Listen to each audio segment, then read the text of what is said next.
নমস্কার। আজকে আমরা আরামবাগের রবীন্দ্র ভবন যে হল তার একেবারে সিঁড়িতে বসে রয়েছি, কারণ ভিতরে একটা রুদ্ধদ্বার বৈঠক হচ্ছে তৃণমূল কংগ্রেসের, এবং অনেকেই এসছেন। হেভিওয়েট জেলার একবারে হেভিওয়েট নেতা নেত্রীরা এসছেন।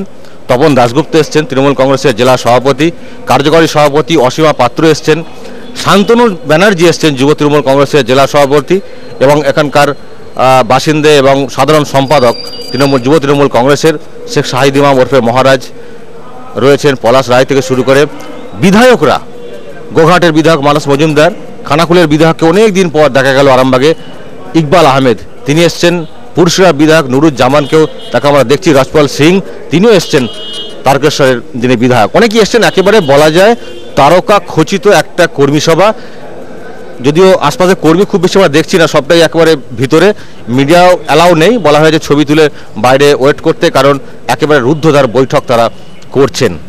আর আমার সঙ্গে আমরা ঠিক তার যখন মিটিং চলছে ভিতরে, তখন আমরা বাইরে বসে রয়েছি, আমি শফিকুল ইসলাম এবং আর্থিক লিপির যিনি এক্সিকিউটিভ এডিটর দেবাংশু চক্রবর্তী আমার সঙ্গে রয়েছেন। আমরাও ওয়েট করছি যে আজকের রুদ্ধদ্বার বৈঠকে কি ফল বের হয়, কারণ এত তারকা খচিত একটা বৈঠক, তার প্রয়োজনীয়তা কি ছিল, এই নিয়ে আমরা একটা বাইরে থেকে একটা গেস করার চেষ্টা করবো, একটা আলোচনা করার চেষ্টা করব। দেবাংশু, যে রুদ্ধদ্বার বৈঠক হচ্ছে, মিডিয়া নট অ্যালাউড, বলা হয় যে ছবি তুলে বাইরে ওয়েট করতে, এত কোমর বেঁধে নামার চেষ্টা করছে তৃণমূল কংগ্রেস, রাজ্যের শাসক দল, যেখানে তারা বলছে যে আমরা 42 হয়ে যাব, তাহলে কি এমন গোপনীয়তা রয়েছে যেগুলো মিডিয়ার সামনে আলোচনা করা যাবে না? দেখো, কর্মী বৈঠক রুদ্ধদ্বারী এটা বরাবর হয়ে এসছে, বিভিন্ন দলের এরকমভাবেই সাংবাদিকদের কেউ কেউ রাখেন, যেমন তুমি বলতে পারো অনুব্রত মণ্ডল তো সবার সামনে সাংবাদিকদের সামনে ওপেন সভা করেন, কখনো কর্মী বৈঠক রুদ্ধদ্বার করেন না। তো রুদ্ধদ্বার তখনই প্রয়োজন হয় যখন অনেক কিছু সমস্যা তৈরি হয় দলের মধ্যে, বা ধরতে পারো তুমি আরামবাগ লোকসভা কেন্দ্রে যদি তুমি ধরো 7টা বিধানসভা এলাকায়, এবং এইসব 7টা বিধানসভা এলাকায় যদি কোথাও কোনো সামান্য সমস্যা তৈরি হয়, সেক্ষেত্রে রুদ্ধদ্বার বৈঠক ছাড়া জেলা নেতৃত্বের কোনো উপায় থাকে না। আজকে তুমি দেখেছো জেলার পর্যবেক্ষক তথা মন্ত্রী অসীমা পাত্রও এসছেন, জেলা সভাপতিও আছেন, যুব সভাপতি আছেন, এবং প্রার্থী নিজে রয়েছেন। তো এখন আমার মনে হয় দুটো জায়গায় তৃণমূলের একটু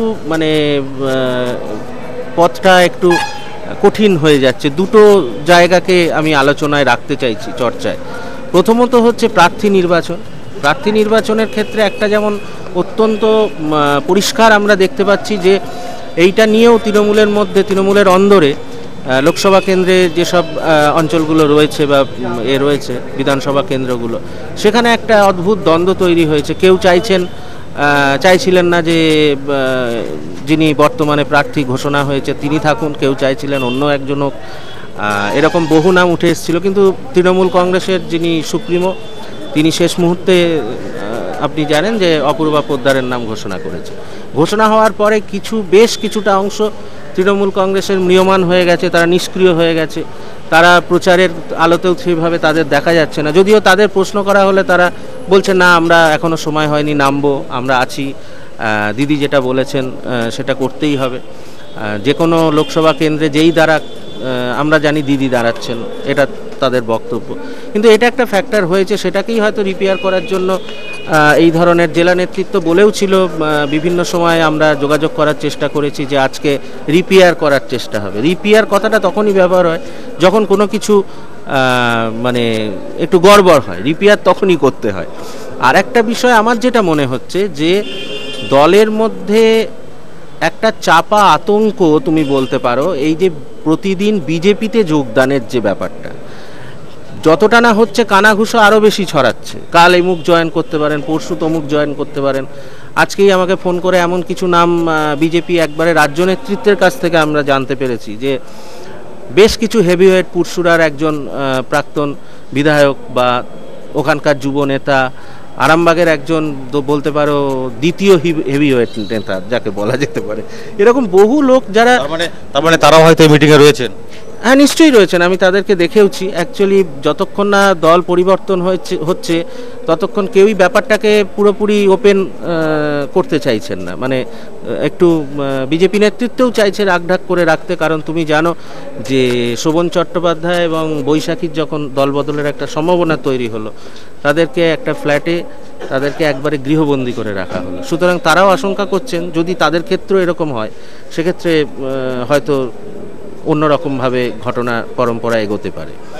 তো এইটা চলছেই। এবং একটা জিনিস কি, এই যে দলবদলে হিড়িক, অনেকে বলছেন যে অনেক বাম বা কংগ্রেস নেতা বলছেন, তাদের বক্তব্য বলছে যে তাহলে বিজেপি, রাজ্য বিজেপি যেটা বঙ্গ বিজেপি তৈরি হচ্ছে, তাহলে কি সেটা তৃণমূলের বি টিম, মানে তৃণমূলেরই আর একটা নেতৃত্বর আন্ডারে বিজেপি চলে যাচ্ছে, নাকি এই দলবদলটা, এটাতে কোনো আদর্শ নেই, কোনো নীতি নেই, কেন এই দলবদল? তবে এখানে আমার যেটা মনে হয়েছে যে দেখো, তৃণমূল ক্ষমতায় আসার পর তুমি নিশ্চয়ই লক্ষ্য করেছো যে বহু জায়গায়, রাজ্য জুড়ে বহু জায়গায় দলবদলের হিড়িক পড়ে গেছিল। এবং তৃণমূলের এরকম অনেক ক্ষেত্রে হয়েছে যে তোমার পঞ্চায়েত বোর্ড বলো, পঞ্চায়েত সমিতি বোর্ড বলো, মিউনিসিপ্যালিটি বলো, রাতারাতি সিপিএম থেকে তৃণমূল হয়ে গেছে, কংগ্রেস থেকে তৃণমূল হয়ে গেছে।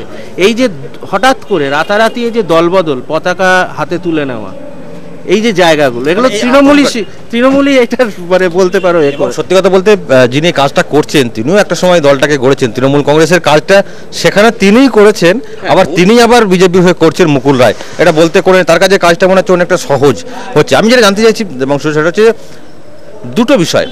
একটা আতঙ্ক, যে রিপেয়ারিংয়ের কথা বলা হচ্ছে, সেখানে কর্মী সভা, আমি এরকম কোনো কর্মী সভা মনে পড়ছে যে রবীন্দ্রভবন হলে কর্মী সভা হচ্ছে, আমরা এই সিঁড়িতে একবার নিশ্চিন্তে বসে রয়েছি, হুড়োহুড়ি নেই, ধাক্কাধাক্কি নেই, কর্মীদের ভিতরে হয়তো রয়েছে, এই চত্বরে কর্মী দেখতে পাচ্ছি না, আশপাশে দেখতে পাচ্ছি না।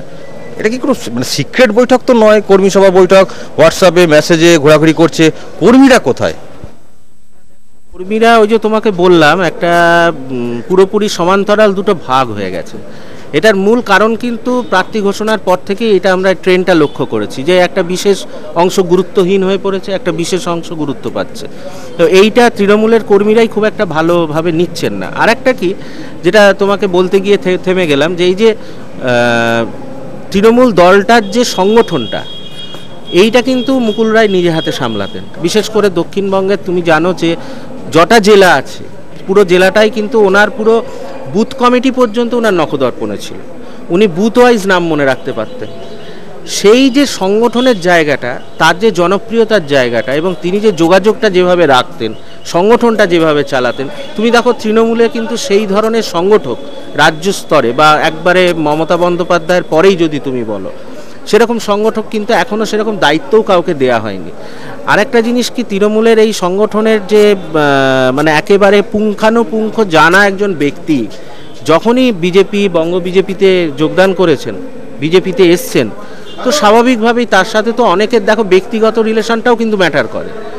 আজকে দল মানে পলিটিক্স একটা এমন জায়গায় চলে এসছে যে এটা ওয়ান টাইপ অফ বিজনেস হয়ে গেছে। মানে মানুষের সেবা যত না করা, তার থেকে যারা স্থানীয় নেতা, যারা লোকাল বা যারা জেলা স্তরে বা স্থানীয় স্তরে, ব্লক স্তরে কাজ করে, তুমি দেখবে অনেকেই 5 বছর রাজত্ব যদি তাদের হাতে থাকে, ক্ষমতা থাকে, তাহলে তার বাড়ি গাড়ি, এসি, মানে চেম্বার, এগুলো হওয়াটা, তার মানে এটা ওয়ান টাইপ অফ বিজনেস।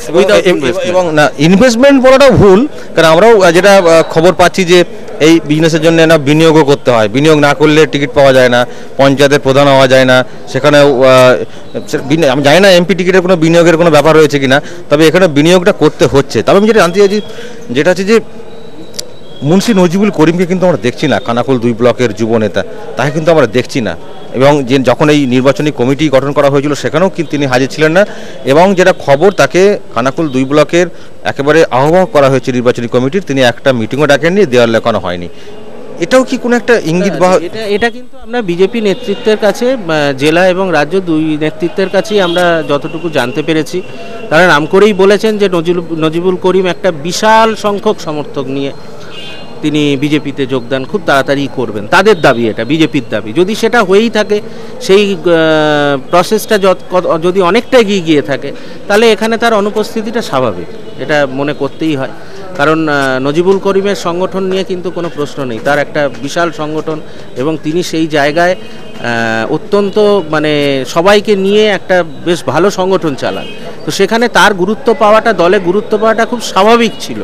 কিন্তু দেখো আমাদের এই মানে পশ্চিমবঙ্গ কেন, পশ্চিমবঙ্গ ছাড়াও তুমি দেখবে যে আদার্স যে আমাদের আশেপাশের যেসব রাজ্য টাজ্য রয়েছে, যেখানে প্রত্যেক জায়গাতেই তুমি রাজনীতির একটা অদ্ভুত ট্রেন্ড দেখা যাবে। যে তুমি ধরো বিহার, ঝাড়খণ্ড কি উত্তরপ্রদেশে একটা ট্রেন্ড আছে, এই যে দলবদলের এই যে ব্যাপারটা, এই ট্রেন্ডটা কিন্তু এখন পশ্চিমবঙ্গেও চলে এসছে। এই যে ছায়াটা পড়ছে, তুমি অর্জুন সিং যেভাবে এলেন, যেভাবে দাপটের সাথে এলেন এবং যেভাবে দাপটের সাথে উনি বক্তব্য রাখছেন, সুতরাং তিনি তো একটা অত্যন্ত ভালো সংগঠক ছিলেন। এই যে সংগঠকদের গুরুত্ব না দেওয়া, নেতা একটা জিনিস, সংগঠক একটা জিনিস। নেতা তৈরি করে তার সুপ্রিমো, দলের সুপ্রিমো নেতা ঘোষণা করেন, কিন্তু সংগঠক হতে গেলে একবারে মাটিতে থেকে কাজ করতে হয়, একবারে তার সয়েল, তার আশেপাশে লোকজন তাকে ভালোবাসে। এই সংগঠকদের গুরুত্ব না দেওয়ার ফলে এবং যারা মানে আগেকার দিনে যারা তৃণমূল করেছেন, এতদিন দলটাকে যারা ভালোবেসে রয়েও গিয়েছেন গুরুত্বহীন হয়েও, তারাও কিন্তু ভালো সংগঠক ছিলেন। সেই জন্য সেই আমলে, বামেদের আমলে লড়ে সেই জায়গাটা এনেছেন, তারা কিন্তু অনেকটাই গুরুত্বহীন হয়ে। আমি গুরুত্বহীন, আমার একটা যে মনে হচ্ছে যে আমরা এখানে বসে রয়েছি, এরকম তো নয় যে সবাইকে ঢুকতে দেওয়া হচ্ছে না, কর্মীরা এলে তো ঢুকতে দেওয়া হচ্ছে, কিন্তু সেই জায়গায় ভিড়টা কোথায়? আমি একটা কথা জানতে চাইছি দেবাংশ, সেটা হচ্ছে যে প্রার্থী ঘোষণা তো হয়ে গেল, প্রায় 4-5 দিন হয়ে গেল, কোন মানে বিশেষ করে এই আরামবাগ লোকসভা কেন্দ্রে কোন এলাকাতে উৎসাহ দেখা যাচ্ছে? আমি তো যেটা দেখছি স্বপন নন্দী, যিনি তৃণমূল কংগ্রেসের ব্লক সভাপতি আরামবাগের, তাকেই বেশি উৎসাহী দেখা যাচ্ছে। বাকি উৎসাহটা কোথায়? না, তিনি তো ব্লক সভাপতি আরামবাগ ব্লকে, তাকে প্রধান উদ্যোগী হতে হবে, প্রধান উৎসাহী হতে হবে, এটা খুব স্বাভাবিক ব্যাপার। কিন্তু তুমি দেখো যে অন্য ব্লক বলতে তোমার আশেপাশের যে আমাদের আরামবাগ সাব ডিভিশনের যে ব্লকগুলো রয়েছে, আমরা কিন্তু এই প্রচারের যে উদ্যোগ, যেটা আগে স্বতঃস্ফূর্তভাবে দেখা যেত, দেয়াল লিখন থেকে শুরু করে মিছিল, হয়তো এতদিনে অন্তত ধরো 6 দিনে পড়ে গেল প্রার্থী ঘোষণা হয়েছে, অন্তত 10-12টা মিছিল, বড় মিছিল আমরা এটা লক্ষ্যই করেছি আগে যখন নির্বাচন হয়েছে। কিন্তু এখন মানে সেই উৎসাহটা, সেই উদ্দীপনাটা কোথাও একটা ভাটা কিন্তু লক্ষ্য করা যাচ্ছে, এটা তুমি একবারে ঠিক বলেছো।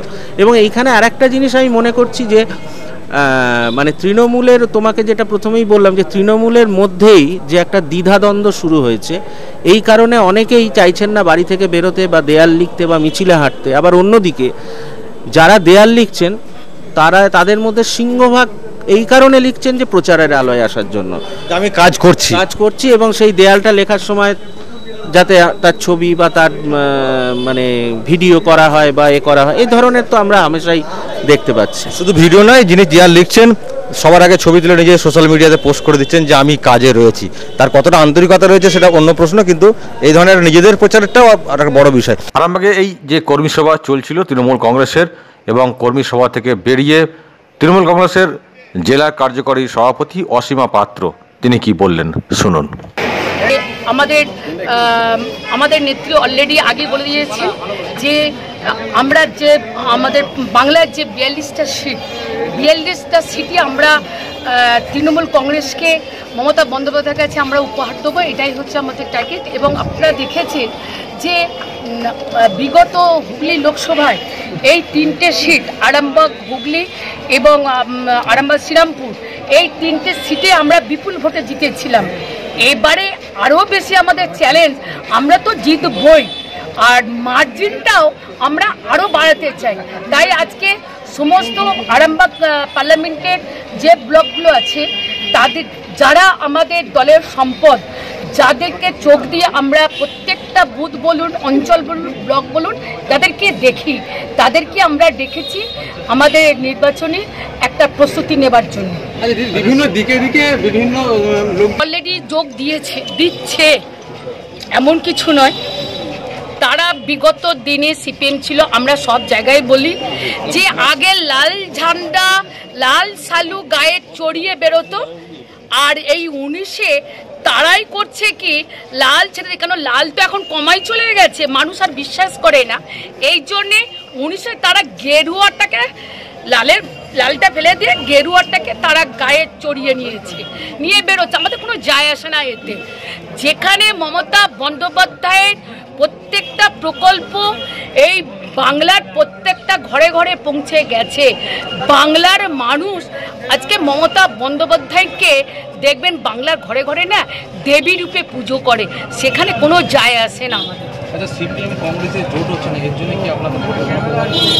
দেখুন, ওসব নিয়ে আমরা কথা বলতে পারবো না, কার জোট হলো কার হলো না, কে কি করলো। আমাদের টার্গেট তৃণমূল আগের যে ব্যবধানে জিতেছিল তার থেকে বেশি ব্যবধানে আমরা জিতবো। ওদের কি হলো, ওরা তো তিনজনই এক হয়ে গেছে। উপরে উপরে দেখাচ্ছে যে সিপিএম বিজেপি সব আলাদা আলাদা, কিন্তু আমরা তো জানি যে বাড়িতে গিয়ে বলছে আমরা লড়তে পারবো না, তোমরা একে ভোট দাও, বিজেপিকে দাও, ওকে দাও, এসব করে যায় ওরা। একটা দিদি, যে পুরসুরা বিধানসভা এলাকায় তৃণমূল কংগ্রেসের নিজস্ব দলীয় কার্যালয় না, এটা আপনি জানেন? দলীয় কার্যালয় বন্ধ হয়ে গেছে বলা হচ্ছে। বন্ধ হয়ে গেছে কার্যালয়? শোনো, অনেক ব্লকে আমাদের দলীয় কার্যালয়, ব্লকের টিম নেই, কিন্তু আমরা, কারণ আমাদের অত পয়সা নেই। প্রথমত বিজেপির মতন আমাদের এত পয়সা নেই যে একটা দলীয় কার্যালয় করতে গেলে অনেক অনেক টাকা প্রয়োজন। দিল্লিতে দেখেছেন তো, আরে দিল্লিতে দেখেছেন যে কৃষকেরা ভারতবর্ষে আত্মহত্যা করছে, সেখানে মোদী সরকার বিজেপি সে কয়েক হাজার কোটি টাকার অট্টালিকা তৈরি করেছে, যেখানে ভারতবর্ষে 12,000 কৃষক আত্মহত্যা করেছে।